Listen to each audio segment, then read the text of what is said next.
Well, hello there. Back to class notes. So we are going to get into the respiratory system, a little bit about the words. I'll go over that in just a minute. But I wanted to mention to you that now we are busy into body system chapters. So you've gone from the basics and we've moved into body system chapters, that you surely have noticed that each of your chapters review a little bit of A&P, a little bit of anatomy and physiology. It really is a necessary part of learning terminology.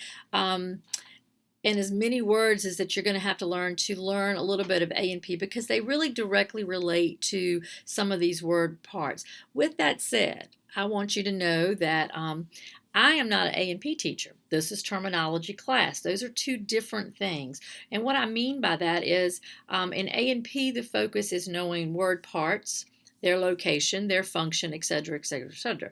In terminology, our focus is on just the word itself, identification, spelling of it, pronunciation. Sure, you have to know what the word is, but I'm not going to be expecting these specific things that you would need to know in an anatomy and physiology class. Two different classes. They do connect very well, but they are two different classes. So I do want you to know that please be sure that you look at this A&P that is furnished in your text, as it really will be a help to you as you start to learn these word parts. However, am not going to spend time on the A&P part of this. We're going to concentrate on the word parts. All right, so respiratory words.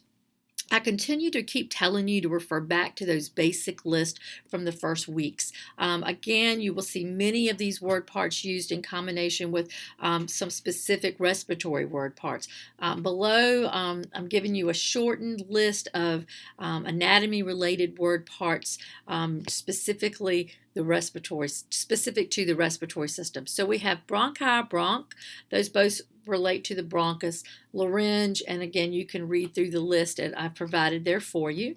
And then I gave you a short list of some common word parts that are, ones that are specific respiratory, and then some that are common that you will see these word parts used with in some of the respiratory related words. So I want you to look at those as well. Okay, as far as listing some of the common suffixes, I've made you a shortened list from what is in your textbook. It starts there with algia. Algia means pain, and so of course it's not just going to be related to the respiratory system. We can use that word part as a suffix in many words. Synthesis, emia, graph, meter, pexy, scope, spasm, tomy. You can see there's many words. I'm not going to read them all off for you because I've provided those for you. So with the new word parts and the word parts that you have previously learned, you should be able to easily identify all the words that are listed for you on pages 150 through 153. There are practice exercises that you should be following where you can check your knowledge. There are also those online resources that I told you about. If you did purchase a used book, you can go back and purchase an account number so that you can actually get the textbook resources from online. There are some games there, but there's some really meaningful things there too for you. There's some actual practice quizzes that you can take.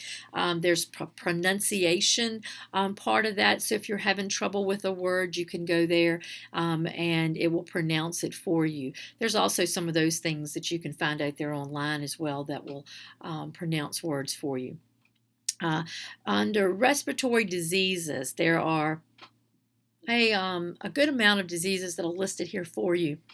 I've given you a shortened list, so you can look at those. Starts with asthma, COPD, croup, CF, pleural effusion, pulmonary embolism, emphysema, epistaxis, influenza, pertussis, pulmonary edema. No, I thought I had it there twice. No, pulmonary edema there once. And TB, tuberculosis, okay? Under surgical terms, again, I mentioned those surgical endings earlier, the suffixes. So you'll see that those kind of reflect over into also the respiratory system. Test and procedures, that's also included in this chapter. So under test and procedures, they go through a lot of description of lots of different radiographic type tests. So starting with MRI, the CAT scan, X-ray, nuclear medicine scans, the PET scan. So please take time to look at these, know the abbreviations, and know what the abbreviations stand for.